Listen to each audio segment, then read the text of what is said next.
4 বছরের শিশুকে ধর্ষণের অভিযোগে প্রতিবেশী গ্রেপ্তার। সাভারের আশুলিয়ায় খেলার ছলে 4 বছরের কন্যা শিশুকে ঘরে ডেকে নিয়ে ধর্ষণের অভিযোগ উঠেছে এক প্রতিবেশী যুবকের বিরুদ্ধে।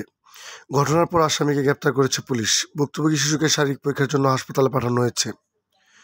বুধবার 8 মে সকালে গ্রেপ্তারকৃত আসামিকে আদালতে পাঠিয়েছে আশুলিয়া থানা পুলিশ। এর আগে গত মঙ্গলবার 7 মে বিকালে আশুলিয়ার কাঠগড়া ডোকাটি গার্মেন্টসের পার্শ্ববর্তী এলাকায় এই ধর্ষণের ঘটনা ঘটে। পরে বিষয়টি জানাজানি হলে স্থানীয়রা অভিযুক্ত ব্যক্তিকে গণপিটুনি দেয়। পরে 999 খবর পেয়ে পুলিশ উপস্থিত হয়ে আসামিকে গ্রেপ্তার করে। গ্রেপ্তারকৃত ব্যক্তি হলেন ওই এলাকার একই বাড়ির অন্য কক্ষের ভাড়াটিয়া মোহাম্মদ নুর ইসলাম। তিনি গাইবান্ধা সদর থানার খামার গোবিন্দপুর গ্রামের মৃত আহসান আলীর ছেলে।